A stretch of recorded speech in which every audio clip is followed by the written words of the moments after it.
Jika alam berbicara, ia akan bertanya, "Mengapa engkau mencintaiku di puisi, tapi melukaiku di realita?" Alam adalah pelukis terhebat yang menciptakan keajaiban di setiap harinya. Belajarlah untuk melihat, mendengar, dan merasakan. Kembali lagi bersama saya di INR Channel. Dengan saya Ian yang akan menceritakan sebuah kisah tentang perjalanan mendebarkan sebuah makhluk raksasa yang telah tertidur selama ribuan tahun terbangun dari dalam bumi. Makhluk itu ternyata adalah sosok legendaris dalam mitologi Nordik dengan sentuhan modern. Untuk menghadapi ancaman ini, bersama sekelompok ahli dan seorang kapten militer, mereka harus berpacu dengan waktu untuk menemukan cara menghentikan makhluk mitologi tersebut sebelum kehancuran yang lebih besar terjadi. Yang terangkum dalam sebuah film berjudul Troll 2022. Baiklah, tanpa berlama-lama lagi, siapkan secangkir kopi beserta amunisi. Mari kita mendengar cerita yang mungkin bisa menginspirasi.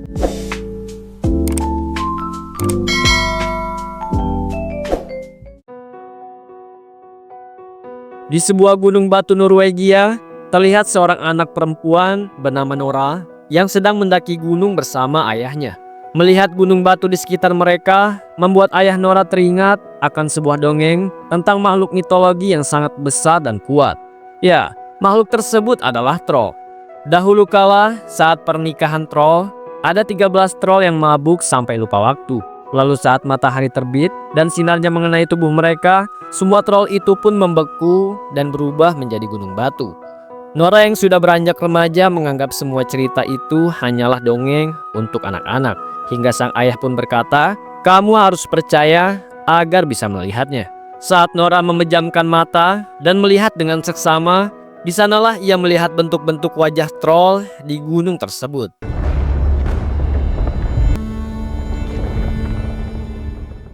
"20 tahun kemudian, di saat itu, pemerintah sedang fokus melakukan penggalian Gunung Dovre untuk mewujudkan pembangunan jalur kereta yang baru di sana. Terlihat ada beberapa demonstran yang tidak setuju karena penggalian itu dianggap telah merusak alam. Untuk mempercepat proses penggalian, para pekerja sepakat untuk meledakkan gunung tersebut, dan setelah ledakan, inilah yang terjadi.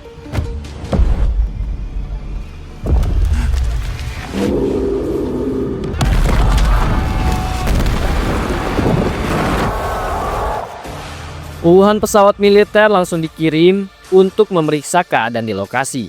Dari pemeriksaan itu, didapatkan sebuah jejak kaki raksasa yang bergerak ke arah selatan. Karena situasinya mulai mengkhawatirkan, para militer pun terpaksa harus mendiskusikan hal ini dengan Perdana Menteri.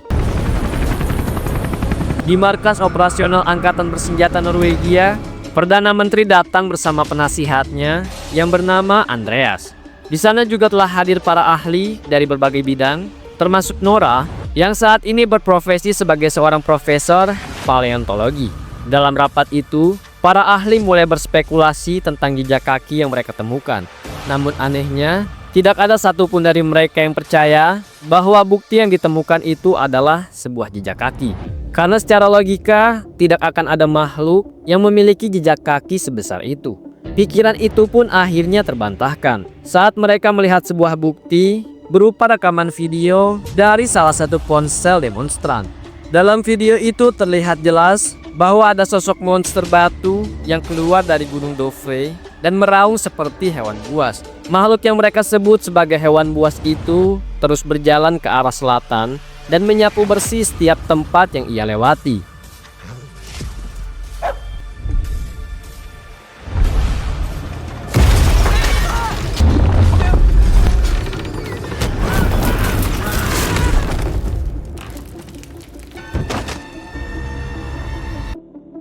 Setelah itu, Nora dan Andreas langsung dikirim untuk melakukan penyelidikan. Di sebuah daerah bernama Lesia, Nora dan Andreas bertemu dengan kapten militer yang bernama Chris. Chris menjelaskan bawahannya telah menyisir wilayah itu dan jejak kaki makhluk itu berhenti sekitar 20 km dari lokasi tersebut. Kemudian mereka pun menginterogasi salah satu pasangan lansia yang terkena imbas akibat monster tersebut. Sepasang suami istri itu berkata bahwa monster itu tampak seperti gunung batu yang bergerak. Selain itu, Mereka juga mendengar suara raungan sendu dari monster tersebut.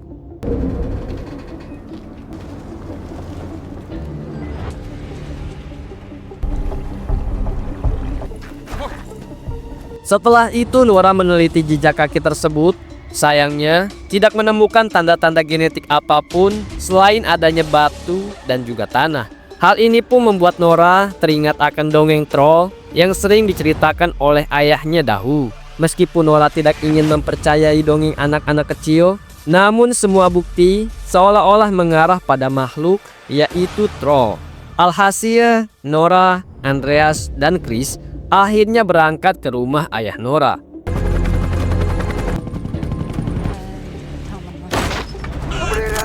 Sudah lama ayah Nora mengalami gangguan jiwa akibat penelitian troll yang ia kerjakan.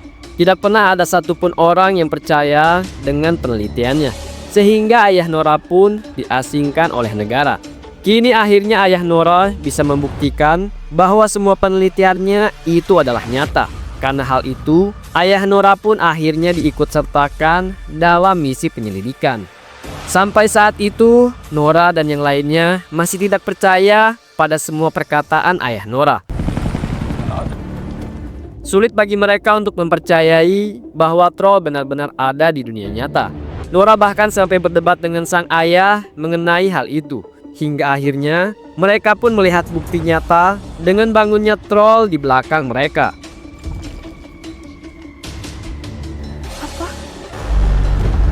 Ternyata troll itu sejak tadi berada di sana dan berkamuflase menjadi gunung batu.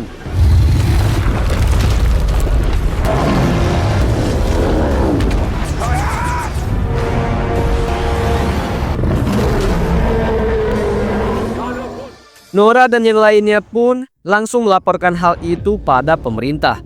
Pemerintah tentu saja tidak percaya saat ayah Nora berkata bahwa monster itu adalah troll. Ia bahkan dianggap telah gila dan diusir dari markas operasional.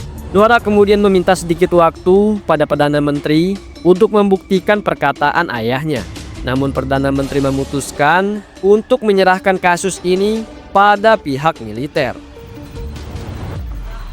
Ayah Nora sangat menyayangkan keputusan yang diambil oleh Perdana Menteri. Ia merasa troll itu hanyalah kesepian dan kebingungan. Mereka bisa saja mengambil jalan kekerasan untuk mengusir troll itu. Namun ia yakin alam akan melawan.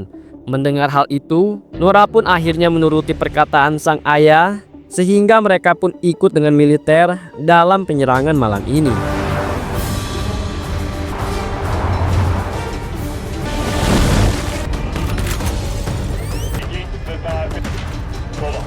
Singkat cerita, penyerangan pun akhirnya dimulai. Pihak militer mulai menembaki troll dengan berbagai senjata yang mereka miliki.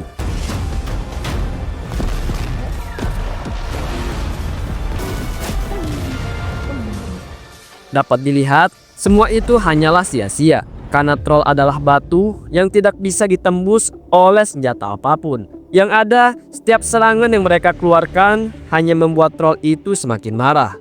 Setelah itu, troll pun membalas serangan mereka dengan membunuh begitu banyak pasukan militer. Ia bahkan menelan satu prajurit yang saat itu sedang terluka.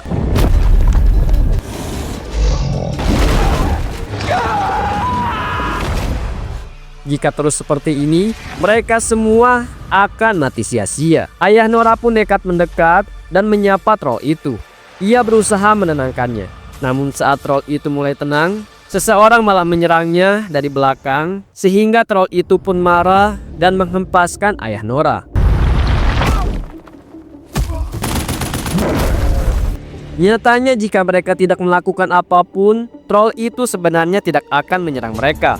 Di detik-detik kematiannya, ayah Nora pun menyebutkan istana raja dan rumah, yang semuanya pasti berkaitan dengan troll tersebut.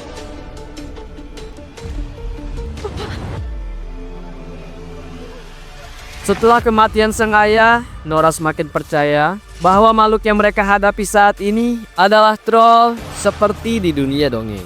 Jika sesuai dengan dunia dongeng, maka troll akan ketakutan dengan suara lonceng. Untuk membuktikan hal itu, Nora dan yang lainnya pun melancarkan aksi mereka dengan membawa beberapa lonceng mendekati troll tersebut. Tak disangka, dugaan mereka benar-benar terjadi. Ternyata dongeng yang diceritakan oleh ayah Nora selama ini adalah kisah nyata.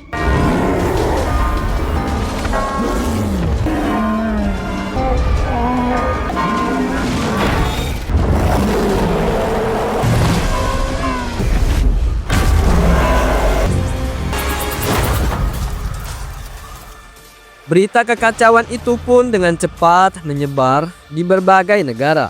Masyarakat mulai panik dan mendesak pemerintah untuk segera menyelesaikan masalah ini. Apalagi diketahui bahwa troll itu kini mulai bergerak ke arah ibu kota. Sesampainya di markas operasional, Nora mengusulkan agar mereka mencari tahu informasi tentang troll terlebih dahulu sebelum mereka mengambil tindakan selanjutnya. Meskipun Nora telah membuktikan perkataannya, namun kepala pemerintah dan Perdana Menteri masih tidak setuju dengan Nora. Mereka lebih memilih menghancurkan troll itu dengan menggunakan sebuah rudal. Berdasarkan keputusan itulah, masyarakat ibu kota langsung dievakuasi untuk mengosongkan wilayah target operasional. Nora dan Andreas tentu saja tidak setuju dengan keputusan ini, karena apa yang dilakukan oleh pemerintah hanya akan menghancurkan wilayah ibu kota. Saat Nora sedang berpikir, ia pun tiba-tiba teringat akan perkataan sang ayah sebelum meninggal, di mana ia sempat menyebutkan tentang raja, rumah, dan istana. Tak disangka, semua itu pun mengarah pada satu tempat, yaitu istana kerajaan. Di sana, mereka bertemu dengan pejabat senior yang bernama Richard Sinding. Nama Richard Sinding beberapa kali disebut dalam buku harian ayahnya, sehingga Nora pun berpikir Richard mungkin mengetahui sesuatu terkait semua ini. Sesampainya di istana kerajaan, Richard pun menunjukkan sebuah terowongan tersembunyi. Tak disangka, istana kerajaan Norwegia ternyata dibangun di atas kerajaan troll. Demi pembangunan itu, mereka bahkan rela membantai semua keluarga troll hingga tersisalah satu keturunan raja, yaitu troll yang sekarang mengamuk di luar sana.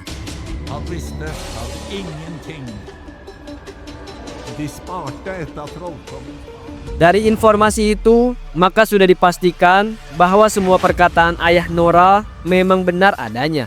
Jika begitu, maka mereka hanya membutuhkan satu hal untuk menghentikan troll, yaitu cahaya matahari.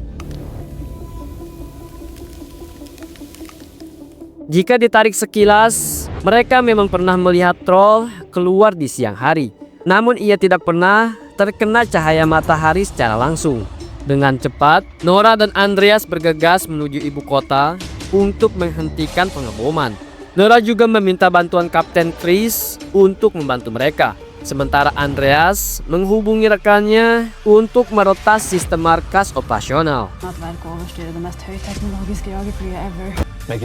Sesuai rencana, mereka pun berhasil menggagalkan pengeboman yang akan dilakukan oleh pemerintah.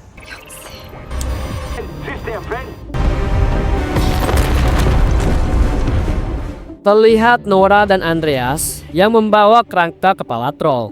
Mereka kemudian memancing troll itu ke lokasi yang sudah ditentukan oleh Kapten Chris.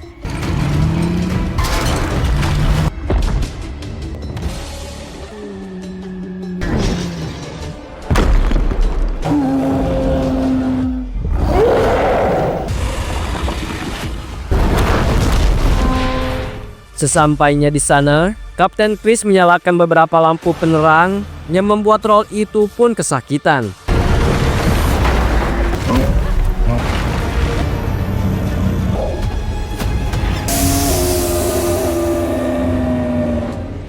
Melihat hal itu, Nora merasa kasihan. Bukan ini yang ia inginkan.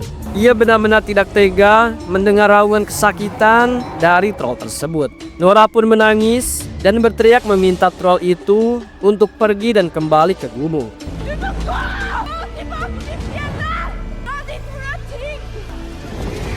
Namun di saat itulah matahari mulai terbit dan membuat troll itu terbakar dan berubah menjadi bukit batu.